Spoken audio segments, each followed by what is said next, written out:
Ahí está. Buenas tardes, ¿cómo te va? No te veo todavía. Ahí estás, ahí estás, ahí estás. Julio Schilling, ¿cómo estás? Lo más bien, gracias a Dios. Como tú dices, lo improvisto. La cámara estaba mirando para el otro lado y Cosas del vivo. Me gustaría mucho, Julio, querido, gracias por atender esta no, conversación. Sé que viene saliendo de otro programa de televisión. ¿Qué está pasando? ¿Qué debemos leer de esta declaración del presidente Andrés Manuel López Obrador diciendo que ya basta de esos grupos de influencia cubanos ejerciendo presión sobre el presidente Biden para que no invite a Cuba, Venezuela y Nicaragua a la Cumbre de las Américas? ¿Qué pasa con la declaración del presidente mexicano? ¿Qué debemos entender? El presidente López Obrador está cumpliendo una tarea que se le fue asignada. Primero, están tratando de desnaturalizar el orden democrático en el continente. Recordemos que las cumbres de las Américas, igual que la Organización de Estados Americanos, están fundamentados totalmente en el principio de un Estado democrático. En otras palabras, aquí no estamos hablando de una locación geográfica, como que la geografía te da derecho a pertenecer a este sistema, a este grupo de regional. No, no, no, no, no. Es basado en cumplir ciertos requisitos, de los cuales Cuba comunista, Venezuela, Nicaragua, y yo incluiría a Bolivia, no reúnen las condiciones para ser dignos de participar. López Obrador, tristemente, hay que entenderlo, es producto de la inteligencia castrista en cuanto a la facilitación que le ha prestado a través de los años. Recordemos el recorrido del PRI, después del PRD y al final Morena. Bueno, todo esto a partir ya del PRD fueron sugerencias de la inteligencia castrista para ellos poder tomar mayores cartas en la logística. Recordaremos el aniversario en México de vuestro glorioso aniversario en septiembre. El homenajeado fue Cuba comunista. Parecería que fuera una fiesta dedicada al régimen castrista en vez de celebrar un acontecimiento netamente mexicano con todo honor. De modo de que estamos viendo una movida que viene desde La Habana en coordinación con un presidente, en este caso López Obrador, que parte de un apego ideológico y está siguiendo esta movida. Podemos añadir, por ejemplo, el gobierno protodemocrático de Fernández Kirchner en Argentina, que también cumple funciones muy importantes para el socialismo continental, pero está totalmente fuera de lugar sus pronunciamientos, y es muy lamentable porque a quien más le está faltando el respeto es al pueblo mexicano que él representa. México es una democracia a pesar de él, no gracias a él, claro. Y todos sus pronunciamientos van en solidaridad no con el sistema democrático, sino con las dictaduras más atroces del continente. Julio, quisiera invitar a esta conversación, si me permites, al filósofo Fernando Belanzarán, que es político mexicano, que es un hombre de una trayectoria seria y poco escandalosa, cosa rara en la política, y me gustaría hacerlo partícipe de esta conversación si es que ya lo tenemos en línea. Ahí está Fernando Belanzarán. Buenas tardes, Fernando, ¿cómo te va? Hola, Gabriel, hola, Julio, qué gusto estar con ustedes, un placer. Fernando, estamos hablando de las consecuencias de que Andrés Manuel López Obrador diga no voy a la Cumbre de las Américas si no invitan a Cuba, Venezuela y Nicaragua. Tú lo has dicho públicamente ya, 3 dictaduras, así es que eso pinta desde ya una raya acerca de qué lado de la vida estás, aunque seguramente tendrás matices. Quisiéramos escucharte. Sí, claro, la verdad es que en relaciones diplomáticas es difícil ser ingenuo. No fue una, digamos, no creo que haya sido simplemente ingenuidad. Él había expresado su crítica a la no inclusión de estos 3 países, pero fue regresando de Cuba que advirtió que no iría si no van ellos, ¿no? A lo mejor también estaba buscando un pretexto para no asistir porque es conocido que no se siente a gusto en las cumbres. No es el personaje principal, quizás se sienta o le dé un poco pena su estilo aldeano, ¿no? Que tiene frente a otros mandatarios del mundo. Sea como sea, el caso es que se metió en un serio problema. De alguna manera se aventuró, se entrampó y creo que sale mal parado de este asunto porque se mete además en la política norteamericana, en la política interna norteamericana. ¿Quién es el beneficiario más evidente de boicotearle el evento, la cumbre a Biden, de alguna manera de generar el desaire a Biden y haberlo llevado hasta este punto? Pues es Donald Trump, con quien Andrés Manuel López Obrador tuvo una relación cercana, ¿no? Y les doy otro dato, por lo menos para tenerlo en cuenta. México no fue lo suficientemente solidario frente a la invasión a Ucrania de parte de Rusia. A pesar de que en el Consejo de Seguridad jaló y tuvo que jalar, el caso es que no quiso sumarse a las sanciones hacia Rusia. Y los discursos de Andrés Manuel López Obrador sobre el problema es equiparando a Rusia con Ucrania, como si fueran lo mismo, y eso como si el agredido fuera el mismo que el agresor. Pero hay algo en común que tienen todos. El que yo les dije que es el beneficiario directo del desaire a Biden, que es Donald Trump, que no es casual, ni es desconocido lo cómodo que se sentía el presidente López Obrador con Trump, porque mientras detuviera la migración, mientras México fuera su muro y pusiera los soldados contra los migrantes, Trump dejaba hacer y deshacer al presidente, ¿no? E incluso recordemos cómo le ayudó para regresar a Cienfuegos, etcétera. Pero hay algo que une, digamos, a Cuba, Venezuela, Nicaragua, con Trump y con estas titubeos de López Obrador, que es la afinidad con Putin, ¿no? Es conocida la afinidad de Donald Trump con Putin, ¿no? Él mismo lo declaró después de la invasión, es más, hasta dijo uno de sus exabruptos diciendo, pues bueno, a veces lo pensé con México, ¿no? El de tener una digamos, guerra provincial para su seguridad nacional, lo que fuera. ¿Y qué les digo de Venezuela, Cuba, Nicaragua? Que incluso es, bueno, la misma medalla que le pusieron a Andrés Manuel, la medalla a José Martí, es la misma que le dio el régimen a Putin, ¿no? Entonces, nada más lo menciono como elementos, pero internamente en Estados Unidos, al desairar a Biden, se le ayuda a Trump. ¿Qué tan consciente sea eso? Yo la verdad, insisto, es difícil ser ingenuo en estas cosas.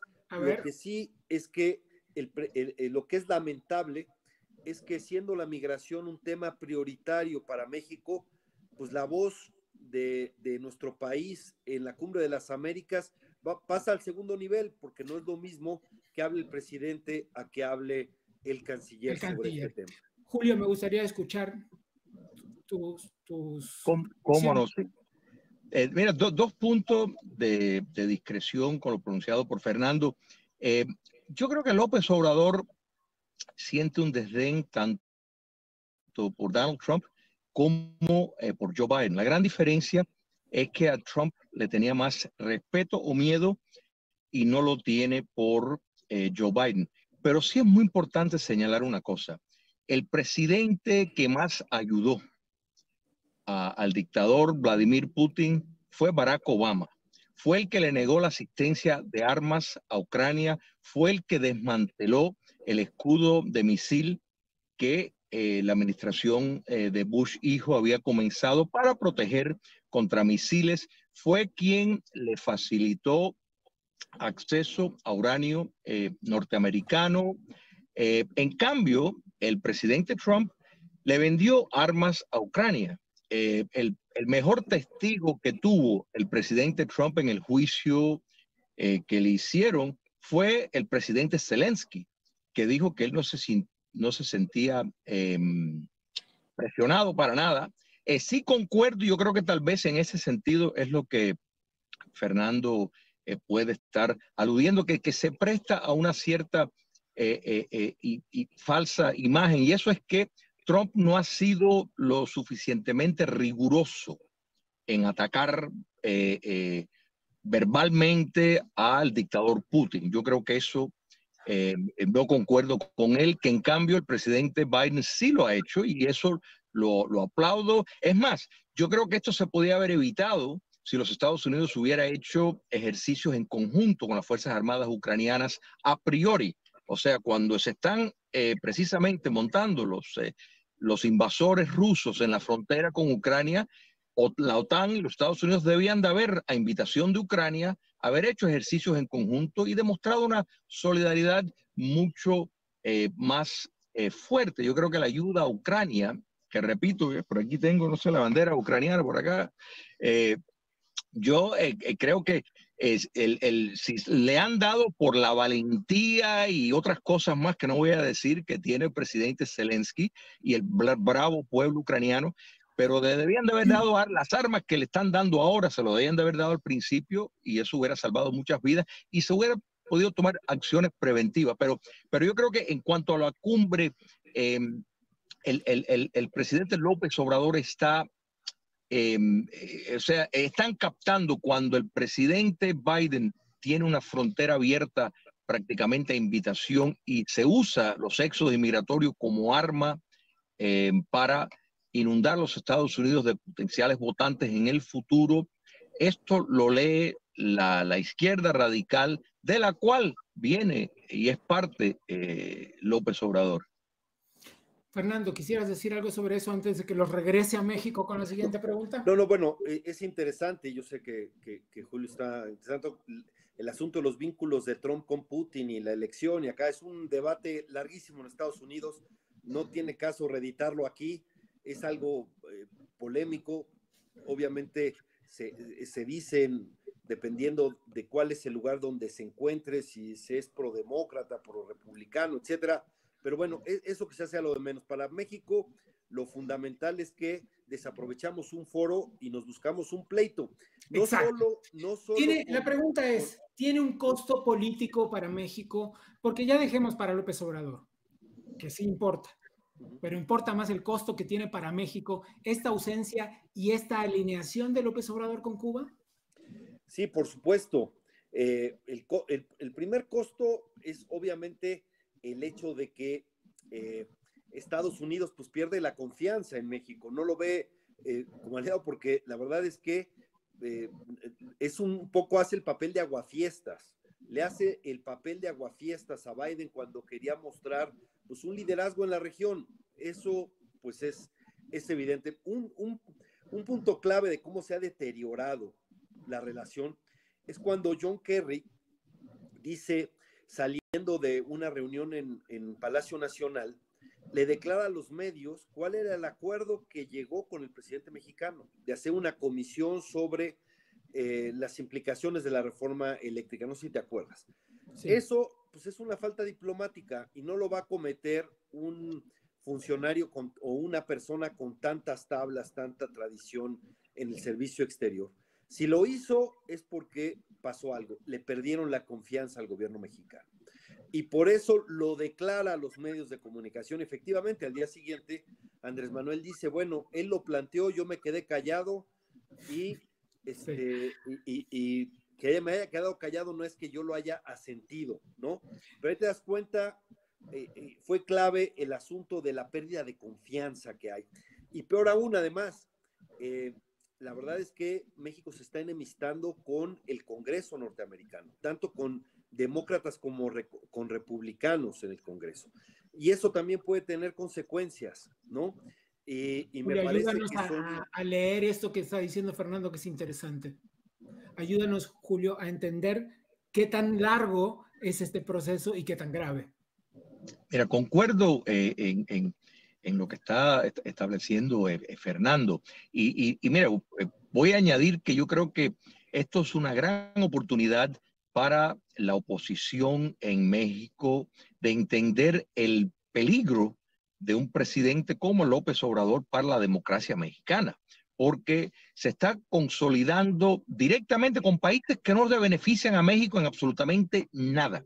Gabriel, escuché, por ejemplo, el acuerdo de médicos que Cuba comunista le manda, que en efecto está validando el gobierno mexicano la expropiación de entre 80 al 90% de lo que les pagan porque le pagan directamente al Estado castrista, a los médicos. Es la segunda fuente de ingresos por en efecto un neoesclavismo que está operando, y López Obrador se hace cómplice de eso. Entonces, no solo que es una mancha para México, sino realmente hay muchos deseos autoritarios en el actual mandatario en México, y esto lo deja claro. O sea, ni siquiera por, digamos, las apariencias de decir, bueno, vamos a aparentar por lo menos un poco, ¿no es verdad?, un poco de discreción.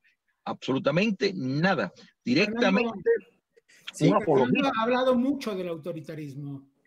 No, por supuesto. De alguna manera salió del closet bolivariano, Andrés Manuel, para de alguna manera idear. Qué gran frase. El problema es que lo que sí voy a decir es que hay algo en el sentido de los tiempos. El populismo ha crecido en el sentido de los tiempos.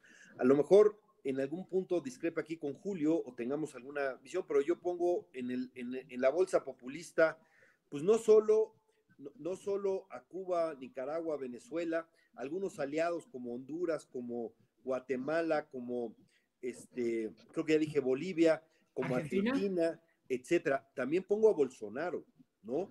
En ese estilo, y no sé, creo que Julio no está de acuerdo conmigo, pero yo pongo a Donald Trump en el mismo saco.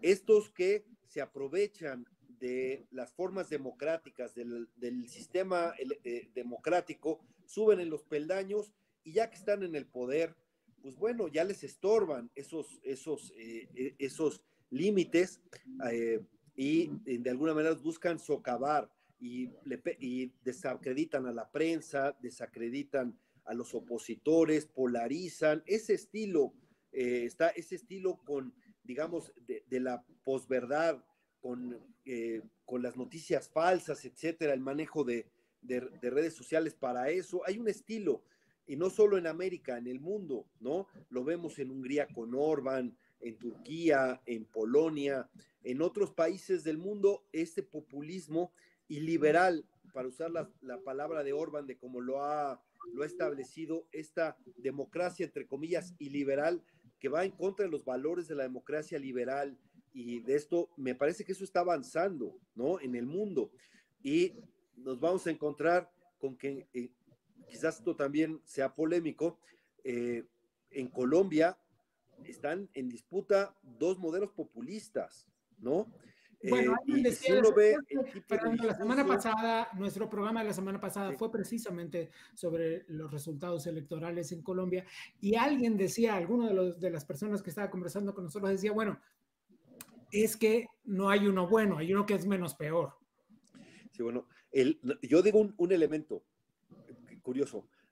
Nuestro presidente Andrés Manuel López Obrador le manda un abrazo a Petro. Dice que no se mete en llama a no meterse en los conflictos, en los asuntos de otros países. No quiere hablar de los presos políticos en Cuba, por ejemplo, pero se mete en las elecciones en Colombia. Pero lo curioso es que el otro tiene todas las frases de campaña, son una calca de las de Andrés Manuel López Obrador. Es cierto. No mentir, no robar, no traicionar, ¿no? Tal cual. Todo el discurso de la corrupción es prácticamente una calca, ¿no?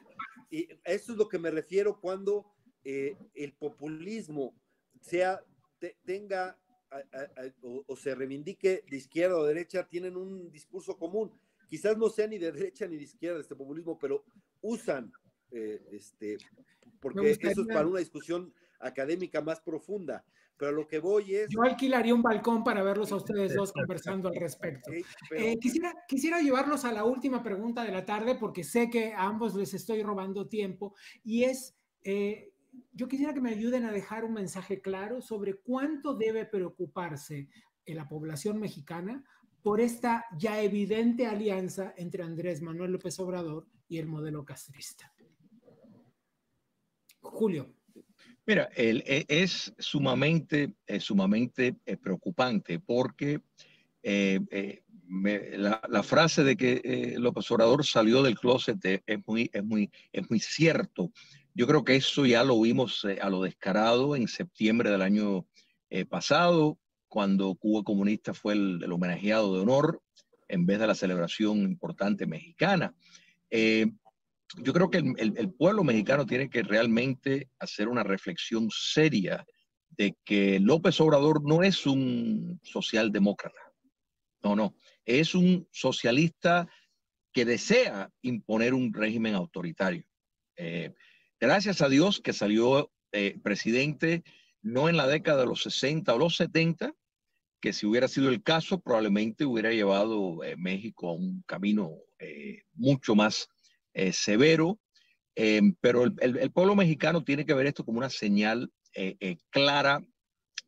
Y yo sé que no hay tiempo para esto, pero la imprecisión, el peligro, por ejemplo, de términos como populista o globalista, todos tal vez sabemos más o menos lo que quieren decir, pero recuerda que estrictamente populista es, o sea, un individuo canchero que se expresa, que viene del pueblo. O sea, es bueno hacer un poco más, porque aquí hay lo que le une a López Obrador con el régimen castrista, con las FARC, va mucho más allá del estilo de pronunciamiento o un estilo de proyectarse, sino hay un fundamento que parte del marxismo, que si bien es cierto que probablemente López Obrador no ha terminado de leer un libro completo de Marx, pero ha leído lo suficiente, por lo menos algunos que sí lo han leído, para interesarse y aceptar ese curso. Entonces, eso es lo que más se resalta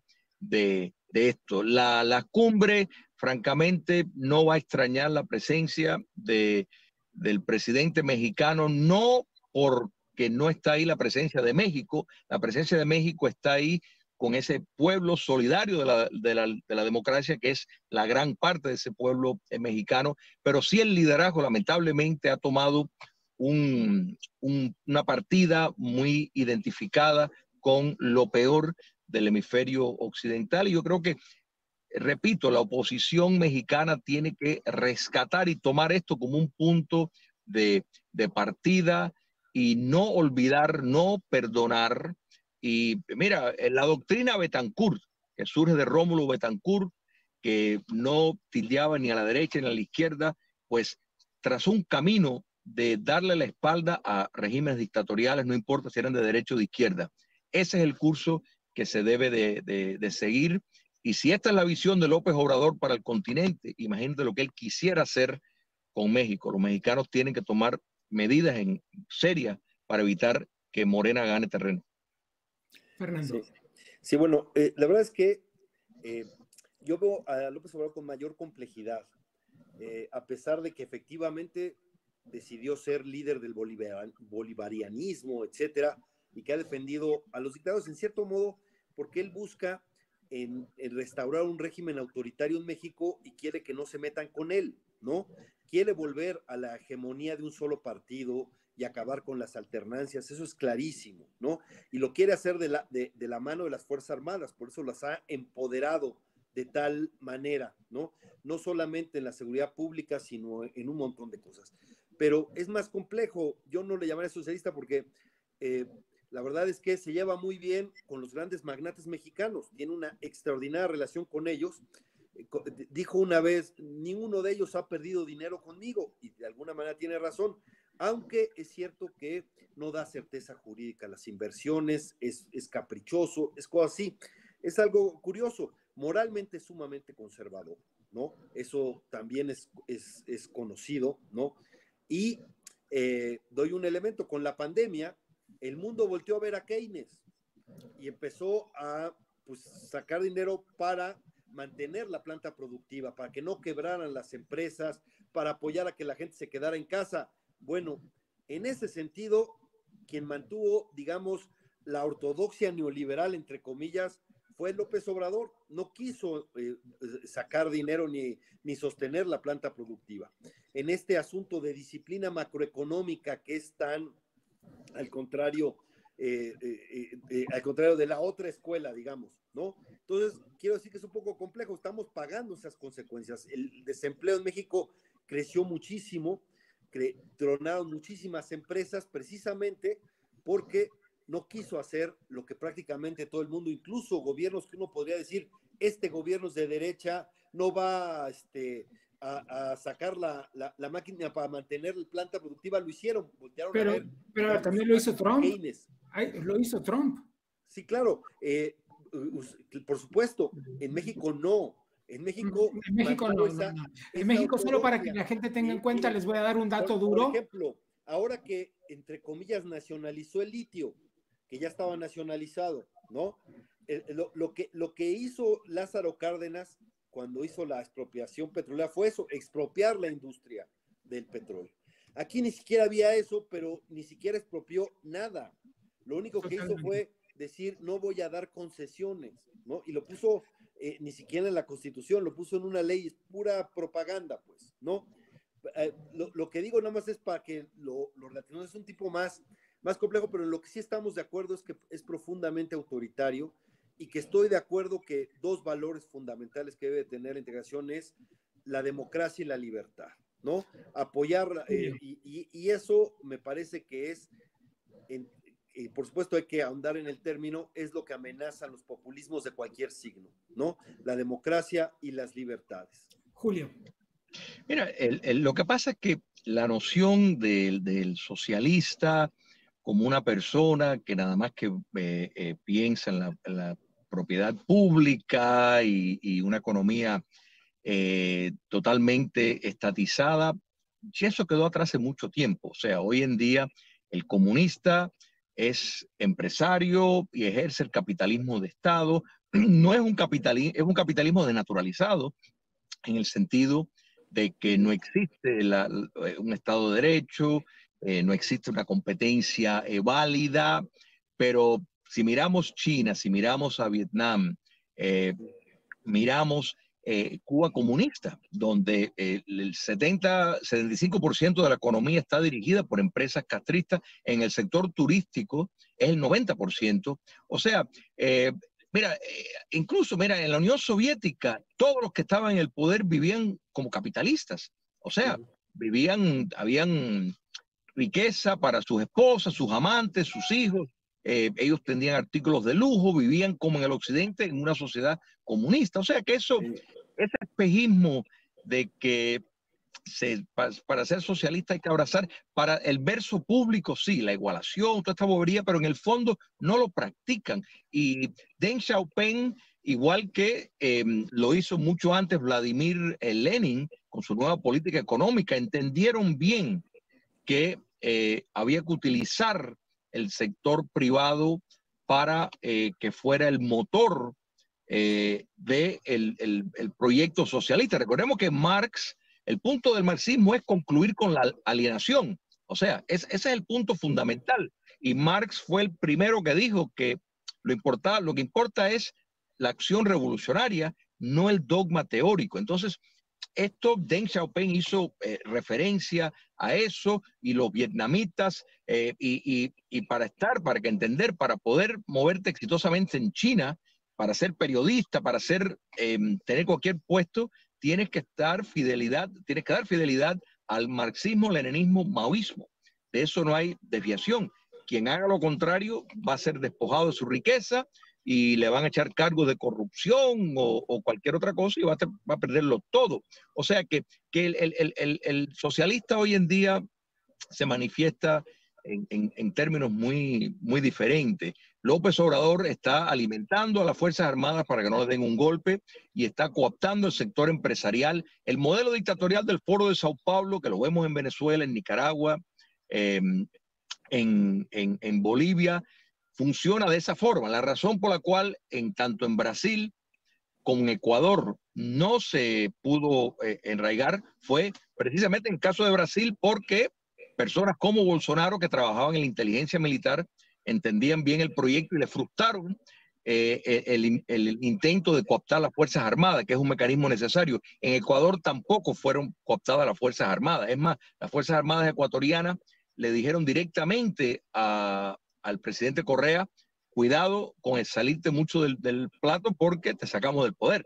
Entonces, pues Correa no pudo llegar al punto que quiso y entregó el poder, igual que va a entregar el poder si pierde Bolsonaro. De eso yo no tengo duda. Estamos casi terminando, solo si tienen una reflexión final breve. Fernando, ¿te gustaría?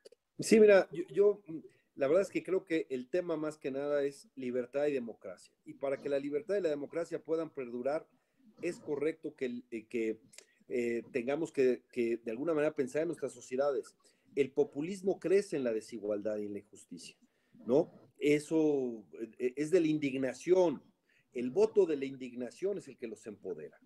Y si no encontramos una salida a eso, eso lo seguirá, marcando y seguirán y regresarán por la siguiente, no sé si me explico, ¿no? En Argentina estaban los populistas, pero si tú no resuelves o no buscas de alguna manera resolver ese problema, ahí seguirá el populismo para regresar a la siguiente. Y lo que tenemos que cuidar y proteger son la democracia y las libertades, y creo que eso ayudaría mejor si además planteamos una sociedad más justa, más igualitaria, etcétera. Eso es correcto, pero hay que hacerlo siempre en la protección de los derechos humanos, con libertad, con justicia. Me parece que eso sería una forma más inteligente. Me gusta el término de algunos teóricos del liberalismo que han hablado de un liberalismo igualitario, entendiendo precisamente esto, que las desigualdades y la injusticia lo que hacen es, de alguna manera, abrevar el terreno de que lleguen dictadores, hombres fuertes, prepotentes, etcétera, que se pasen por encima de los contrapesos, que denosten a la prensa, que se crean todopoderoso, que no acepten a la ciencia ni siquiera como contrapeso. Y de esos, insisto, de esos hay de distintos, entre comillas, signos en este mundo en donde cuando se cayó el muro de Berlín se cantó victoria prematuramente, pensando en que la democracia liberal ya había ganado, que ya era el fin de la historia, y ya vimos que no, que había otras cosas que había que resolver. Pero la verdad es que creo que el punto clave, y por eso creo que es buena la discusión, es la democracia y los derechos humanos, reivindicarlos, etcétera. Nada más que hay un poco contracorriente, porque sí hay no pocos gobiernos en América Latina y en el mundo que en donde estos líderes fuertes pasan, insisto, encima de todos los contrapesos, empezando por la ley, ¿no? Julio, tu reflexión final, por favor. ¿Cómo no? Yo creo que, mire, en todo esto, primero, aplaudir la decisión de los Estados Unidos de no dejar a dictaduras en la cumbre. La igualación, mira, Afganistán es el país más igualitario del mundo, pero no es un modelo para nadie. Asegurar oportunidad, movilidad social, un sistema abierto, con garantías, un Estado de Derecho, la institucionalidad y un mecanismo plural, yo creo que es la receta en función. Margaret Thatcher, que yo creo que Fernando le va a estar de acuerdo con esto, le llamaba capitalismo popular. En otras palabras, creo que es fundamental tener un sistema abierto que le dé oportunidad a todo el que tenga el interés y el esfuerzo para ir hacia adelante. Yo creo que eso sí es fundamental, y muchos de los males sociales yo creo que provienen de tal vez recetas bien intencionadas pero fallidas desde el Estado, que busca bien pero termina haciendo a veces muchas cosas malas. Julio, Fernando, como siempre, un placer conversar. Gracias, el placer es mío. Un fuerte abrazo, Julio. Un placer. Hasta luego.